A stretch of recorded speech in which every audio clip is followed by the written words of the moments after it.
এখন বিশেষ বিয়াৰ চিঠি। বিয়াখন আছিল চলিত বৰ্ষৰ 6 মাৰ্চৰ। বিয়াৰ চিঠিখন এটা প্ৰবঞ্চক আৰু এগৰাকী ACS বিষয়াৰ।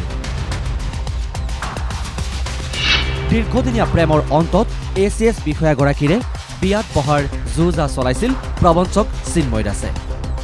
আমি বিশেষ বিয়া বুলি কোৱাৰ কাৰণটো পিছে পৃথক, কিয়নো দৰা এতিয়া কাৰাগাৰৰ বন্ধ কোঠৰীত। ডিঙিত পঘা সদৃশ সোণৰ চেইন, বিলাসী হোটেলত লাঞ্চ ডিনাৰ কৰাৰ অভ্যাস প্ৰবঞ্চক চিন্ময়ৰ।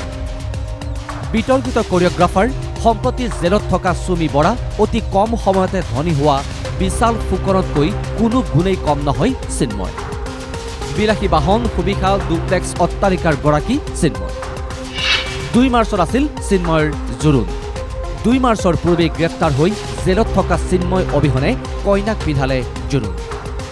এইগৰাকী যুৱতীৰে বিবাহপাশত আবদ্ধ হোৱাৰ কথা আছিল চিন্ময়।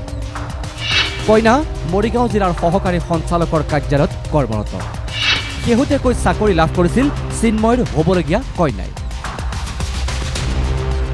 কোটি কোটি টকা আত্মসাৎ কৰাৰ এক যেন প্ৰতিযোগিতা চলিছে এইখন ৰাজ্যত।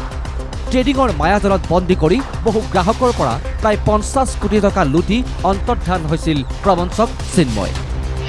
ট্ৰেডিঙৰ জৰিয়তে কম সময়তে ধনী হোৱাৰ লোভনীয় টোপ দিছিল প্ৰবঞ্চক চিন্ময়ে।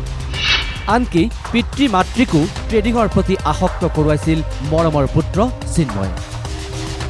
চিন্ময়ৰ পিতৃ মাতৃৰ এক্সিছ বেংকৰ একাউণ্টতো লাখ লাখ টকাৰ লেনদেন হৈছিল। ভাবী পত্নীৰ একাউণ্টতো লেনদেন হৈছে লাখ লাখ টকা। 13 ছেপ্টেম্বৰ 2024 চিন্ময়ৰ একাউণ্টলৈ প্ৰেয়সীয়ে প্ৰেৰণ কৰিছিল 4,50,000 টকা। 10 আগষ্টত 1 লাখ টকা আৰু 1 জুলাইত 50,000 টকাৰ লেনদেন হৈছিল একাউণ্টত। কিন্তু ক'ৰ পৰা প্ৰেয়সীয়ে প্ৰেৰণ কৰিছিল লাখে লাখে টকা? বিয়াৰ কইনালৈ জামিন বিচাৰি আদালতৰ কাষ চাপিছিল চিন্ময়ৰ অধিবক্তাই। উল্লেখ্য যে বিয়াৰ পৰিপ্ৰেক্ষিতত 7 দিনৰ বাবে জামিন মঞ্জুৰ কৰিছে আদালতে। আজাৰাৰ পৰা অজয় দাসৰ ৰিপৰ্ট, NKTV।